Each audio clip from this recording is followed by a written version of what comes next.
Tennessee has a massive month of October on the schedule this year, and 2 games to kick off that month at LSU, and then, of course, the third Saturday in October. We're going to preview those games right here on your Scouting Reports Monday edition, Locked On Vols.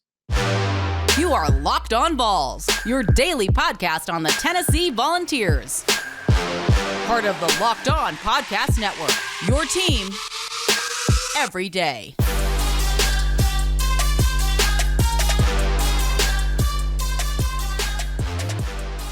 Hey everybody, happy Monday and welcome into it. This is Locked On Vols, your go-to Tennessee Volunteers podcast each and every day. Locked On Vols, a part of the Locked On Podcast Network. It is your team every single day. Thanks so much for hanging out with us and making Locked On Vols your first listen, of course, your first watch right here on the YouTube channel. And please subscribe and follow us on the YouTube channel. Thanks to our friends over at Talkin' Vols and Boogie, we have had a massive subscriber increase over the last week. We gained about 100 subs, so we are well within reach, just a little over we'll call it about $150 away from getting 3,000 before kickoff. That's our goal, 3,000 YouTube subscribers before September 1st, Ball State kickoff. So big thanks to Boogie and Talkin' Vols for helping us out last week, but we got more work to do. So let's get to it. Please subscribe on the YouTube channel. Got a fun show today. Monday, getting back into our scouting reports, taking a look at LSU, taking a look at Alabama. We got some roster movements that we need to discuss in segment number 3 as well. And, of course, we got Twitter Tuesday coming up tomorrow. Your questions, concerns, comments, whatever you have, _Kaner and at Locked On Vols. Shoot me a DM, tweet me. You can go to my Facebook page. That's at Kaner on Air. Let me know any questions you may have, and we'll spend however long we need to on tomorrow's show, Tuesday's show, for that mailbag edition. Let's go ahead and get into it. All right. So last week we began this mini series, our scouting reports. We took a look at Ball State. We took a look at Pittsburgh, Akron, and then Florida. And now let's go ahead and kick off after the Florida game. Tennessee has its off week, and it's I forgot somebody mentioned, is there any worry in having the off week, the bye week so early in the season? I say yes. I mean, that is very early after 4 games to have a bye week. Tennessee will leave Tennessee will leave the Florida game at home. And gosh, my volume's jumping all over the place. I apologize there. Tennessee will leave the Florida game at home, and then it will have an off week before going up to LSU after the off week on October the 8th. So from there, it's a really tough stretch for the University of Tennessee, as it's will kick off the month of October. That is really, really gruesome. So you will go to LSU following the off week. That is October the 8th.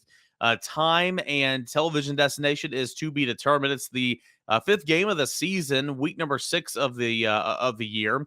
And, of course, it's on the road, Baton Rouge, Louisiana at Death Valley. It'll be Tennessee's 2nd road game of the season. As I mentioned, that month of October, it starts. And, of course, Florida's not going to be a gimme whatsoever. Of course, in this series, it never is a gimme. And, of course, the way Tennessee's played against Florida here of recent, absolutely that's going to be a tough game. So, really, you can say it's a 6-game stretch, going back before the off week. But Tennessee kicks off the month of October with LSU, a 5-game stretch for the Volunteers. It's pretty deadly, right? At LSU, come home against Alabama. Then you have UT Martin. That's your breather.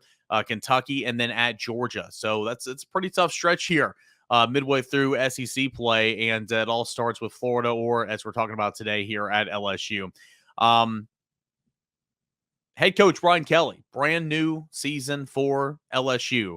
A new beginning, 2 years removed from being 15-0 and being national champions. That is LSU. Of course, 6-7 last season under Ed Orgeron. They parted ways. Essentially, he was run out of town, and all this after winning a national championship and just 2 years removed, right, from that incredible season, after last year with Joe Burrow and whatnot and all that good stuff. So quite the contrast it takes a couple of years, right? It wasn't 1 year removed. It was a couple of years from LSU winning a national championship.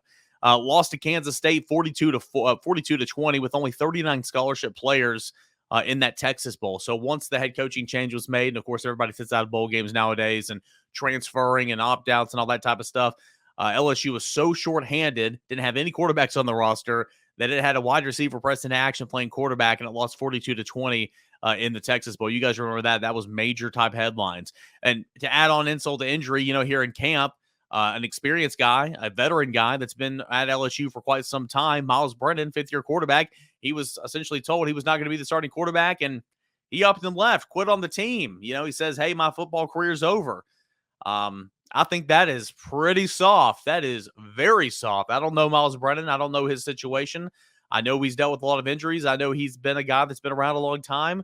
But for you to pretty much know you're not going to be the starting quarterback and to step aside and quit on your team, that is soft, but no surprise in the society we're in today. But quarterback transfer Jaden Daniels of Arizona State, likely to be the guy. He and Garrett Nussmeier are continuing to battle it out, but Jaden Daniels has experience. He threw for 2,300 yards last season, 10 touchdowns, 10 interceptions, 65% completion percentage, which is kind of surprising. 65% completion percentage, yet he had 10 interceptions.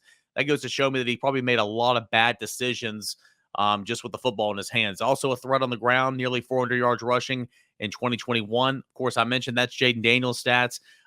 His counterpart, his competition here for the rest of camp leading up to week 1 is going to be redshirt freshman Garrett Nussmeier. 4 games last fall, 329 yards passing, 2 touchdowns, 2 interceptions, only 51% completion percentage. He was a highly rated 4-star quarterback out of high school, was Garrett Nussmeier. You have a new offensive coordinator, obviously new head coach with Brian Kelly, new offensive coordinator, bringing him from Cincinnati, and that guy is named Mike Denbrock. And this is an offense last season that really struggled to score points and struggled to run the football. I mean, it was a disaster for LSU in 2021. Let's be real. 26.5 points per game. That was 12th in the SEC. They averaged only 113 yards on the ground. Oh, my goodness. That is atrocious. That's 11th in the SEC and averaged 3.3 yards per rush. That is not the LSU team that we're used to seeing. Couldn't score points, couldn't run the football in 2021. But they'll have somebody by the name of Jaden Daniels and or Garrett Nussmeier under center this year. But they'll have Keyshawn Butte to throw it to. And it's a pretty skilled guy to throw it to. Of course, he's been lauded, a couple of preseason All-American lists, All-SEC in the preseason, all that. Junior wide receiver Keyshawn Butte. Last year in only 6 games, get this, 38 receptions, 509 yards, and 9 touchdowns in 6 games. So you know the talent level there in Keyshawn Butte. Tennessee will have its hands full with that secondary in week 6 of the season against LSU. They also returned senior wide receiver Dre Jenkins, not as dynamic, but still 34 receptions last year, 502 yards, 6 touchdowns. For a team that really struggled to run the football, you bring back a senior running back in John Emery. He didn't play last year. Maybe that was a reason for it a little bit. He didn't play last year, out with injury. But in 2020, he had 75 attempts, 378 yards, and 3 touchdowns. You do bring back 3 offensive linemen, 3 starters on the offensive line, from 2021. You add ETSU transfer Tremont Shorts, but this is still an offensive line that gave up 38 sacks. That is 12th in the SEC. Actually, I'll give you a little teaser for our next segment when we talk about Alabama. LSU was 12th in the SEC with 38 sacks. Alabama was 13th in the SEC and giving up, I want to say 44 sacks, or 42 sacks, that's right, which was not good. And it's kind of surprising when you think of Alabama, but Bryce Young, is able to, cover a lot of those warts on the offensive line. And then last in the SEC last year was Tennessee, of course, and we know that. So you bring back experience on the offensive line, but it's a team that didn't score a whole lot of points. It's a team that gave up a ton of sacks, and it's a team that couldn't run the football. So they've got to get better up front. The defense in 2021, pretty good against the run, about middle of the pack in the SEC, 7th, 140 yards rushing per game given up. They had 38 sacks. That was 4th in the SEC, so they got after it defensively a little bit. And, of course, 237 yards through the air is what they surrendered. That's 11th in the SEC. Not a very good tally. So good against the run, good getting after the quarterback, but not good at defending the pass was the defense for LSU in 2021. They bring back the star player on defense, first-team All-American preseason, all that, and more edge rusher, B.J. Ojulari. 7.5 sacks a season ago and 11.5 tackles for loss. Big man up front in the interior, Mason Smith, 5 sacks as a freshman last season. Linebacker, they bring back Minka Brastrovic, I think that's how you say his name. Baskerville, excuse me. I can't read my own writing. That is Baskerville is what they bring back in the middle on defense. Leading tackler from a season ago, 83 tackles, non-TFLs. They also bring back Mike Jones Jr. In the linebacking room as well. Safety, Dre Ward, 69 tackles, 2 interceptions. He's one of the star players, really one of the only players returning in that LSU secondary. Remember, they were horrible against the pass in 2021, and they lost a whole lot of people. So you bring back Jay Ward, who's one of the only ones, but they bring in an influx of a lot of transfers to compete for spots in that secondary this year. 2 transfers from Arkansas, Joe Faucha, who had 75 tackles in 2021, and Greg Brooks, who was a 3-year starter for Arkansas and had 48 tackles a season ago. So 2 safeties from Arkansas have transferred in, and then they brought in 3 cornerbacks. Savan Banks, 15 starts at Ohio State over his career.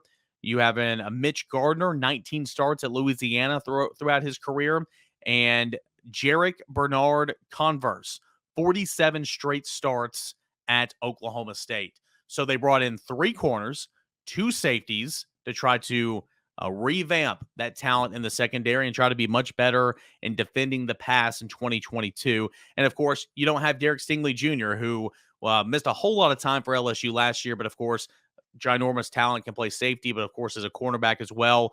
Number 3 overall pick to the Houston Texans. So that's a look at LSU, a team that in 2021 very much underachieved, horrible against the pass, good against the run, good at getting after the quarterback on defense. On offense, couldn't score points, couldn't protect the quarterback, couldn't run the football, but they do have some weapons around. You have a coach in Brian Kelly that is an absolute scumbag disgrace of a human being. I will never back down from that hill. Just a horrible, horrible person, scumbag Brian Kelly, but a good football coach. And because he's a good football coach, he will turn LSU around. I don't know if it'll be this year, but there's some talent on that roster. I don't think LSU is going to be as bad as a lot of people think LSU will be. And that's why I think it's going to be an incredible challenge for Tennessee the week after the bye to go down to Baton Rouge. It's going to be either an afternoon game or a night game, likely, and play a football game down there. It's going to be a challenge. I mean, it really, really is. And as we talk about toughest opponents and most important games, this is one that's high up there on both. I think this could be a loss for the University of Tennessee, but we'll have to see. There's talent on that roster. You have a good coach, and you have a quarterback that's got a ton of experience in Jaden Daniels, who will likely get the call. Of course, as kickoff rolls a little closer here over the course of the next 2 weeks, we will see exactly who will be that quarterback for LSU. But there's your scouting report. It's LSU the first week after the bye, week 6 of the season, game number 5, and it kicks off an incredible stretch for the University of Tennessee for a really, really tough month of October and beyond. So that's LSU. Let's take a look at the top-ranked Alabama Crimson Tide as our scouting report series continues right here on Locked On Vols. BetOnline.net, the fastest and easiest way to check in on all your betting needs. Find all your favorite sports and events for the number 1 source for odds, lines, and games.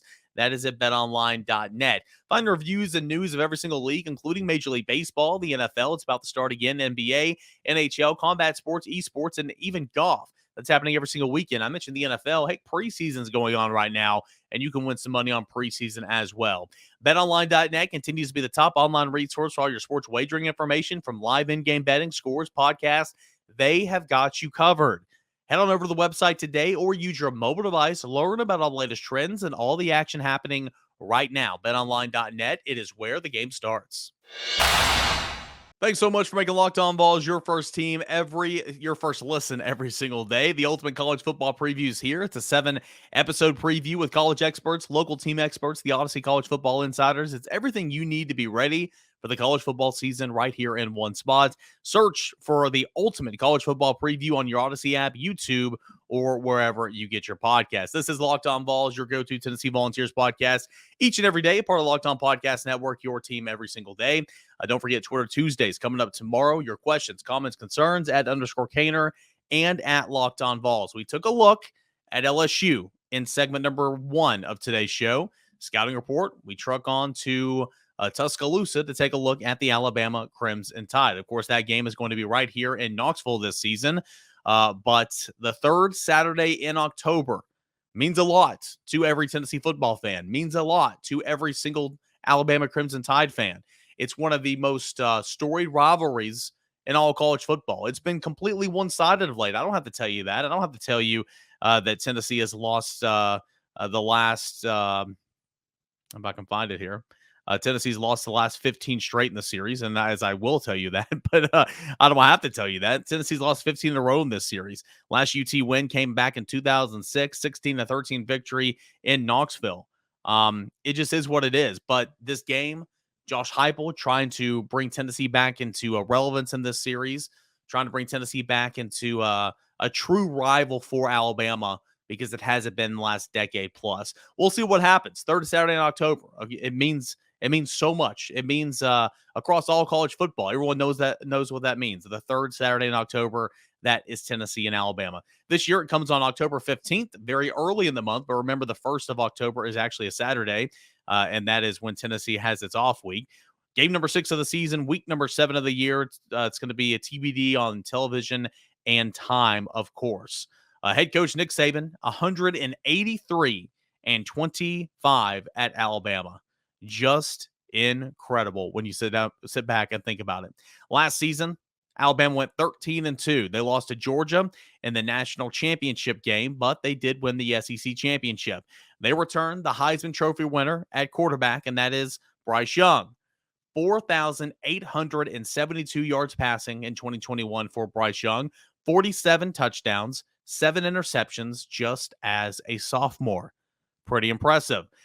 His top 2 targets, however, Jamison Williams, number 12 overall to the Lions. John Mechie, number 44 overall to the Houston Texans. Those two accounted for 56% of Bryce Young's yards through the air and nearly half of his touchdowns passing. Isn't that pretty incredible? But again, how many times have we seen Alabama? They are reloading.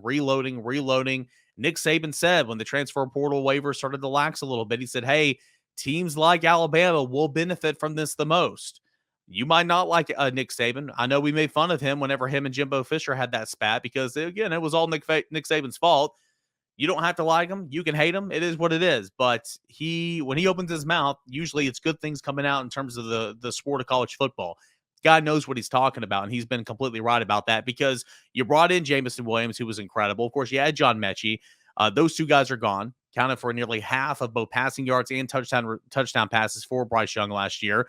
But now you bring in Jermaine Burton, a very highly rated 4-star prospect coming out of high school, went to Georgia for 2 years, wasn't a stub. It was pretty solid, 53 receptions, 901 yards, and 8 touchdowns with Georgia last year, and Stetson Bennett throwing him the football. So they're bringing in Jermaine Burton and hoping he can blossom under Nick Saban and that Alabama offense.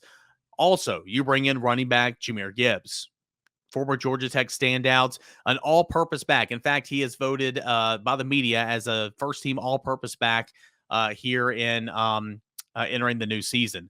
Last year at Georgia Tech, Jahmyr Gibbs, 143 attempts on the ground, 746 yards, 5.2 yards per carry at Georgia Tech. Also, he had 36 receptions for 470 yards. Again, he can do a little bit of everything out of the backfield. Jeremy Pruitt really liked Jahmyr Gibbs, but wanted to make him a defensive back, just like he did Bryce Thompson and Alontae Taylor and Trayvon Flowers. Jahmyr Gibbs wanted to play running back, so he went to Georgia Tech, and now he's at the University of Alabama. I also bring back, Alabama does, running backs Roydale Williams, who had 48 attempts for 284 yards last season, and Jace McClellan, who had 40 attempts for 191 yards last season. They will back up Jahmyr Gibbs in the backfield. I mentioned this earlier in segment number 1 when talking about LSU's offensive line. It's kind of surprising, right? But Alabama's offensive line gave up 42 sacks. That was an SEC worst outside of Tennessee. You had LSU that was 12th, Alabama that was 13th, and 14th was the University of Tennessee in sacks given up on the season in 2021. And this is with losing Evan Neal, who went number 7 overall in the draft. So they lost a top 10 draft pick at offensive tackle as well. But this offensive line does return 3 starters.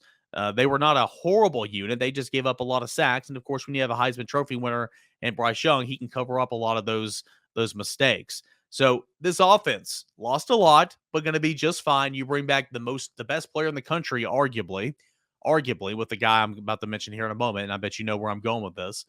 And you add a solid receiver in Jermaine Burton. You add an impact player at running back in Jahmyr Gibbs. 3 starters on the offensive line. You bring back your tight end. I mean, Alabama's going to do what Alabama does likely, and it's just gonna pick up right where I left off. We'll have to see. Nick Saban did call Alabama last year a reloading year, a rebuilding year. But the difference in where they are rebuilding, where everybody else in the country is rebuilding, is pretty magnificent. And where Georgia might be rebuilding this year because they lost so much on defense. Let's go to the defensive side of the football and look at what Alabama brings back. Of course, if Bryce Young is not the best player in the country, Will Anderson Jr. is, of course. 17.5 sacks in 2021. That led the SEC. The next closest sack getter in the SEC had 10 sacks, and Will Anderson Jr. had 17.5 off the edge. Will Anderson Jr. had 34 tackles behind the line of scrimmage, 34 TFLs. That led the SEC. The next closest was 14. The next closest had 14 TFLs, and he had 34. And this guy was not in New York for the Heisman Trophy presentation. Just criminal. Arguably one of the best defensive seasons ever in the history of college football, and he was not a Heisman finalist, but Aiden Hutchinson had a big game on national television against a big rival, and he's in New York. It's just ridiculous. Of course, Tennessee fans know this name, Henry To'oTo'o, linebacker. He led the team with 112 tackles last season. He returns for his senior season. You've got safety Jordan Battle, who's coming back, 85 tackles last year, had 3 interceptions. And Brian Branch locked down that star position last year. He'll be back for a second year of starting. Cornerbacks, former 5-star Kool-Aid McKinstry is there. They brought in Eli Ricks from LSU, who's a very impactful player that SEC fans know about, and also have Kyrie Jackson in the defensive secondary. So to put matters in perspective, and again, this is by the media and whatnot, and so take it for what it is. But this was at SEC Media Days. All SEC offensive players voted to the preseason all-conference team from Alabama at SEC Media Days. Bryce Young, first team. Jahmyr Gibbs, first team. Jermaine Burton, first team. Emil Ekiyor, first team. That's an offensive lineman. Second team, tight end Cameron Latou. Second team, Javion Cohen, offensive lineman. Third team, Tyler Steen, who transferred from Vanderbilt, an offensive tackle. And Kendall Randolph, also to the third team, an offensive lineman as well. Also, Jahmyr Gibbs voted as the first team all-purpose back. And you had Will Richards, who's the kicker, voted by the media as the first team kicker. You had JoJo Earl, a third-team return specialist, also voted in there. You go look at the defense. Will Anderson Jr., first team. Henry To'oTo'o, first team. Jordan Battle, first team. Eli Ricks, first team. Defensive lineman DJ Dale, second team. Linebacker Dallas Turner, second team. Justin Eborje, third team defensive lineman. Kool-Aid McKinstry, third team. And Malachi Moore, third team. Both of those defensive backs. So Alabama, well represented as it always is on the preseason All-SEC team. 13-2 last year, lost in the national championship game to Stetson Bennett in Georgia, but did beat Stetson Bennett and Georgia in the SEC championship just a month prior. So we'll see. Can Alabama and LSU go wire to wire as 1 and 2 in college football this year? That's kind of the talk right now. It all starts with Alabama. They'll be tested in week 2 against Quinn Ewers and the new starting quarterback of the Texas Longhorns. We'll see how they fare in that game, but we'll probably, it's going to be a tough challenge for Tennessee. Let's see if Tennessee can obviously make it competitive. Let's see if Tennessee can make it a 1-score game in the fourth quarter. Tennessee went down there and played hard and made it a game for pretty much 3.5 quarters last year.